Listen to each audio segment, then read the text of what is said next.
Veritas Oquitus by Bones Boy 15, Chapter 31, A Night Out. Just like Dad makes back home, John sighed out after he lowered the glass of hard root beer from his mouth, the drink leaving a residue of foam to coat his upper lip. Next to him, Ren nodded and held his sake cup in the flat of his palm, occasionally sipping from it. See, and you just said you didn't think this would be fun. Kerma chuckled. It had been a month since the evacuation from the Vital Festival began, and a week since the lockdown ended. The Grim had been effectively pushed back, and classes were about to start up once more. So Team Nox's torturer over the past month, and some chains decided that the boys needed to relax. He brought them to the mysterious tree for a guys' night out, dragging along after some persuasion on Nox's part, both males of Team Juniper and all of Team Sun. It seemed that the tavern's homely warmth was not exaggerated by Naruto or Yang in any way. All the customers had smiles on their faces, and laughter filled the air. The atmosphere was infectious, and all the boys soon had grins on their faces after a few drinks. Haku had wandered off to flirt with a few older women who certainly didn't seem to mind occupying the pretty trap's time. Sasuke, the Sage, and Neptune were engaged in a heated drinking game of sense, with Neptune's aim getting worse as he drank more and more after each miss. The three left, Scarlet, Kurama, Ren, John, and Sasuke at their rather large table. The Uchiha heir had a bit of a blush stretched across his cheeks and nose, a few giggles escaping him as he reared his signed first edition of Ninjas Loved in Public without a care in the world. He, unlike the other four seated with him, was on his fourth glass. Well, the tipsy Uchiha slurred out and pointed a finger at the counter without looking from his drink. The dumbasses are certainly enjoying themselves. Kurama, Scarlet, John, and Ren all followed his finger. Then they burst into laughter. Naruto and Sun were back to back, with both holding bottles of ketchup in their hands like microphones, and were singing along to the vacuum rock song "Fat Bottom Girls." For the rest of the occupants, it would seem that their inhabitants, or what little there were to begin with, had packed their bags, put on their hats, and walked out the door. Damn, the 400-told proof has to be destroying their livers, Scarlet chuckled. He tilted his head and pursed his lips when Naruto did a knee slide across the counter, coming to a stop so that his groin was practically in a girl's face, while her friends laughed. Doesn't he have a girlfriend? He does, and I wasn't going to do anything if he screws up, but self-preservation may require it. Kurama said. He snagged another bottle of the tray of a passing waitress. He snickered when the girl slid a few lean cards into his team leader's pants, accompanied by a folded note that undoubtedly had a number. In the meantime, though, Kurama whipped his scroll out and snapped a few pictures. Who am I to complain over easy blackmail? Man, wish I could do that, John said before he took another sip. Beside him, Ren shook his head, and next to Ren, Sasuke giggled as he turned the page. No, you do not. Scarlet took another sip of his tea, being designated the sober one earlier that night. Nice, which nearly spewed out when the song changed to a slow piano. Oh, my! Ren and John gaped as Naruto got back to his feet. The lien in his pants quickly pocketed and met Sun at the middle of the counter. Thank you, God. Kurama looked up at the ceiling with a wide smile across his face before he gave his full attention to the two blondes. The bar had practically gone quiet as Sun sang along with the piano that played.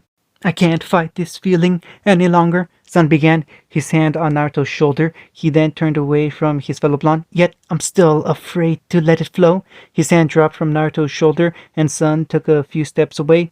What started out as friendship has grown stronger. Sun lifted a hand up and crushed it into a fist. I only wish I had the strength to let it go. Naruto seemed to take a moment to think over his words. In actuality, he was trying to remember the next few lines before he also turned away and rubbed a hand on his forehead. I tell myself that I can't hold out forever. Naruto lowered his hand from his face and looked into a light. I said there is no reason for my fears. Sun rounded where he stood and grinned at Naruto. Cause I feel so secure when we're together. He pointed at the whiskered teen. You give my life direction. You make everything so clear. Naruto continued as he returned the point and the grin. What? Sage looked up from the drinking game and Neptune followed his gaze. The cup in the blue-haired teen's hand fell to the ground. Fuck! Haku asked, staring at his friend and son as their bromance tested the boundaries when combined with the music. And even as I wonder, the son began only for Naruto to cut him off. I'm keeping you inside. The two began to walk towards each other, and the customers, no, the audience, wondered just what the hell was going to happen. Well, a few could guess, and even less of those numbers were crossing fingers, hoping it would. You're a candle in the wind. In the window, Sun brushed the back of his hand on Naruto's cheek. On a cold, dark winter's night, Naruto grabbed onto Sun's hips, the faun's tail winding around his friend's arm. Sun rested his arms on Naruto's shoulders, and they both tilted their heads back as they continued. And I'm getting closer than I ever thought I might. Best night ever, Grandma whispered as he captured the whole thing on film. He was going to own Naruto after this. His grin was nearly face-splitting when the two teens began to dance gently together on stage, only hints of their drunkenness present in their slow sway. And I can't fight this feeling anymore, Sun and Naruto sang as they parted. A few gasped gently in dismay at the action, only to relax as Naruto's left and Sun's right hands clasped together tightly. Naruto looked down at his clenched right fist, and Sun looked off to a light. Their eyes were closed and wide grins had been plastered on their faces. I've forgotten what I started to fight for. It's time to bring this ship into the shore, Naruto declared, his gaze snapping back to Sun's, and throw away the oars forever. The Faunus returned, hands grasped with Naruto's as they stared into each other's eyes. They pulled away from each other and took a few steps before they re-embraced, Sun jumping into Naruto's arm. The crowd screamed in approval. But I can't fight this feeling anymore. I've forgotten what I started fighting for. The two blondes sang together while Naruto spun them in place. And if I have to, I'll crawl along the floor, come crashing through your door. Naruto dropped Sun back down to his feet, and the two threw their arms out to their sides. Baby, I can't fight this feeling anymore. The note was held for a good 3 seconds before the two blondes embraced again, twisting their bodies in a passionate kiss. The crowd lost it and applauded wildly. Haku was dumbstruck, his hands clasping on autopilot. Naruto totally just kissed Sun. Holy shit! Neptune's eyes rolled into his head, and he hit the ground with a thud. Sage stared in disbelief at the sight of Sun and Naruto as they broke from their kiss and began to bow. Was it all a drunk act? Wow, I thought the ovation at the dance was for the hooligans, Scarlet said as he clasped. I hope they don't want another blonde, John muttered while he and Ren applauded with the audience. We can never tell the girls, Ren noted. Oh yeah, Yang would kill us, John agreed. We'd never know why either. Yep, best night ever. Sasuke grinned as he turned a page in his book. Oh yeah, Kurama nodded in agreement as he continued to record. Coco will pay big bucks for this. Something amazing just happened, Yang noted as she looked up from her magazine, eyes narrowed in thought. Her team and the rest of Team Juniper lacking the phallic organ that would have allowed them to go out on the guys' night, went out to shop and then to a very popular cafe. The six were seated around a table, their purchases in either their bags or hands. Pyrrha shared a look with Nora before she set her new novel down and furrowed her brows together. How do you know? She asked. There was a jingle in the council's force. Something amazing made them speak to me, Yang mumbled while her lilac eyes shifted from one side of the room to the other, trying to determine of the origin of the amazing event she missed. Right. Weiss stared at the blonde for a good few seconds before she returned her attention to her new purchase. She had to know whether or not Shepard rekindled the relationship with her long-time on-off boyfriend, or if she goes after the new blood. Aw man, why is everything so expensive? Ruby asked around the cookie she nibbled on, silver eyes glued to the prices on the various accessories or parts listed in her latest edition of Remnant's rifles. Is no one else as concerned as I am? Yang asked. About what? Blake drawled as she turned the page in the most recent release of the Ninjas of Love series.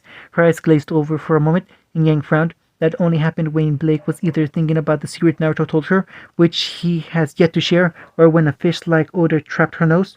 Curious, and more than mildly miffed that no one else cared about the council's disturbance, Yang stood up and walked around the table to peek over Blake's shoulder, scanning across the current page of the third chapter entitled the event.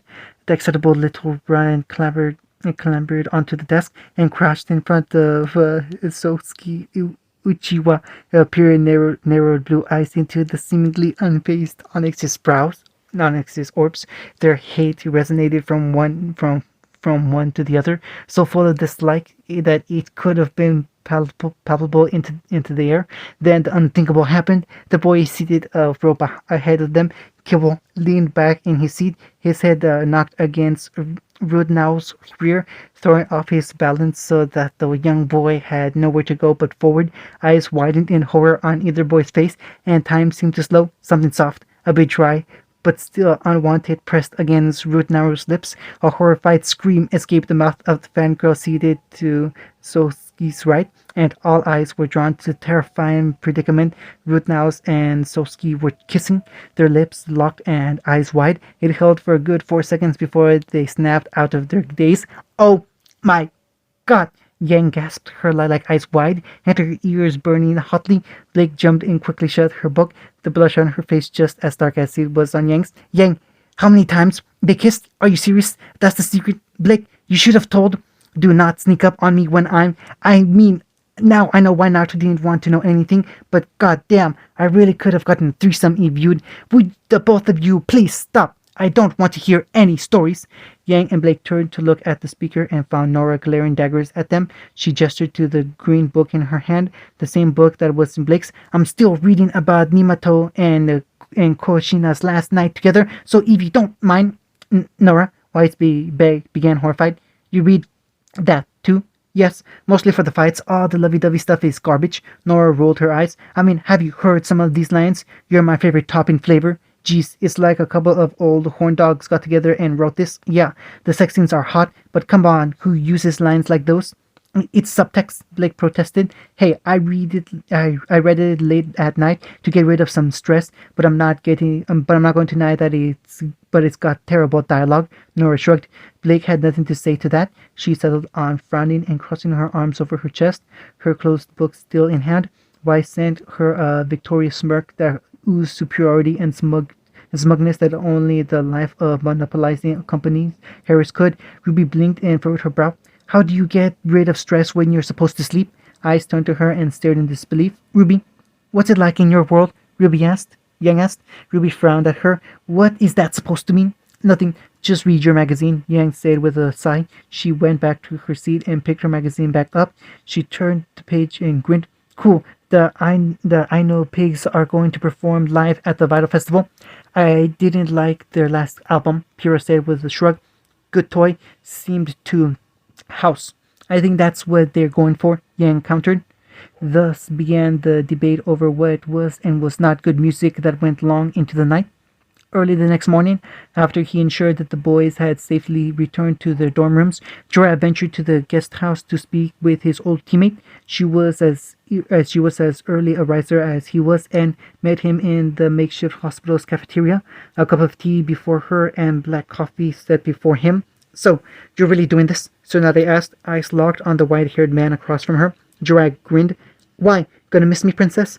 Not in a million years, pervert." "Hey," Jiraiya pointed at her, a stern frown on his face. "That's super pervert, thank you very much." Tsunade smirked. "Never going to grow up, are you?" "Well, I'll have you know that I've done nothing but grow up, princess," Jiraiya huffed. He grinned and wagged his brows at her. "Wanna see?" "You're incorrigible, Jiraiya," Tsunade sighed. "Ah, but that's why you love me. Like a tumor." Jiraiya chuckled at the insult while Tsunade smiled lightly. The white-haired man picked up his mug and took a sip of his coffee, smacking his lips at the bitter taste. He thought for a moment, taking the silence between them and only spoke up again just as Tsunade sipped from her tea. "You're not going to run off once the festival starts, are you?" Jiraiya asked softly. Tsunade arched a brow and set her cup down. "The medics here are trained professionals, unlike my students," Tsunade said, her lips pulled into another soft smile while her eyes narrowed. "Why are you going to miss me, Jiraiya? Aspects of you, especially your beautiful, your bountiful, expressive eyes." Jiraiya grinned at the blonde woman while her brown eyes narrowed. "I swear to God, Jiraiya, if we weren't in Bell..." Tsunade grumbled while her knuckles cracked as her fingers curled into a fist. "Good thing we are," Jiraiya said with a smile. He looked out a window at Beacon's clock tower. Keep an eye on the brats, will you? At least until I come back. Do you really have to ask? Well, times change, people. But you know, Gerard rolled off. Yeah, Tsunade mumbled under her breath. She tapped her cub and looked at her longtime teammate. You're sure you have to? Princess, don't go getting soft on me now. It's been years since then. Maybe things have changed. Gerard shrugged. He took another sip of his drink and then grinned as he set the mug down. If they haven't, then all I can say is that it's my job now to help the next generation and set a good example for them. For that, I'll gladly lay down my life, and I'll be smiling the whole time. He chuckled at her amused smile and gave her a wink before he stood up. It's what makes us old guys so cool, you know? And a chord was struck just as the bells and bell began to announce the morning's arrival. A nearly empty cup of coffee remained across from Tsunade, and she watched with hardly concealed concern as the tall figure walked off of Beacon's grounds, heading towards the city of Vale, throwing a thumb up over his shoulder in an effort to reassure her. The two legends were not the only ones to have an interesting morning, as Team Ruby was awoken by a sudden knocking on their door. Ruby, already half awake, dropped from her precarious hanging bed to the floor and ambled to the door, covering her mouth and letting out a yawn. Hello, Ruby asked as she opened the door. Silver eyes that were half covered by drooped eyelids looked up at the tall blonde that stood on the other side of the door. Blue eyes sparkled down at her and a wide smile spread along a grizzled jaw. He wore a beagle button-up shirt with a burgundy collar that revealed his chest underneath, a brown vest that had a silver shoulder pad over his right arm, while a red band was wrapped around his left. 10 slacks that were tucked into brown boots covered his legs. A few seconds ticked by before Ruby's eyes went wide as she recalled who usually wore such an attire. Dad, Ruby stared at her father along with her now slightly more awake teammates. After a beat of silence, the youngest freshman student of Beacon squealed in joy and shot at the tall blonde man. The use of her semblance left red rose petals like flakes in the air that dissipated as they fell to the ground from where she stood. Her arms wrapped around her dad's side and she closed her eyes. She smiled up at him and she felt him give her a hug in return. Dad, I missed you. I missed you too, Ruby. Taiyang Xiaolong smiled down at his youngest daughter. He held her at arm's length and brushed her hair out of her face with a hand. It's it's it's just not the same at Signal without my rambunctious little Rose driving her uncle crazy with pestering questions. Hey, I'm not little, Ruby pouted. After everything possibly embarrassing he said, that's what you focus on? Weiss asked incredulously while Blake looked between Yang and Taiyang, yellow eyes wide. The resemblance was uncanny. Taiyang saw his older daughter drop down and beamed a grin. Yang! Hey, Dad! Yang said, giving him a tired wave. Taiyang opened his arms out. Hug, Dad. Shower. Yang looked between the vacant bathroom and then her father. On one hand, she could go give her dad a hug. She had missed him, but on the other hand, no one was rushing to the shower, meaning if she could get in there before Weiss, she could be ready, fully awake up, and then give her dad a hug. Then she'd be more alert and prepared to introduce him to her. Yang's lilac eyes went wide, and she ducked into the bathroom, intent on showering fast. Taiyang's shoulders slumped, and he pouted while Weiss squawked at Yang's captivating action. She growled in annoyance while Blake shook her head and pulled her scroll out. A second later, the lone fondness of the team sent a message that would go ignored for the better part of the morning, not out of cruelty, but out of mindless intent. That was weird, Ruby muttered as she scratched her head. She smiled as Weiss trotted over and bounded into Taiyang's embrace, the man overcoming his funk and rejoicing at the reunion with his best friend.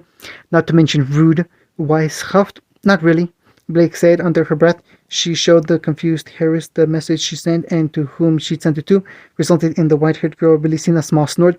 I'd have left him in the dark. Good God, goodness knows he deserved it, Weiss muttered, her arms crossed over her chest. And that is why you fell at Ninjitude, Blake retorted, smirking tightly. The glare she received was well worth it. End of chapter 31.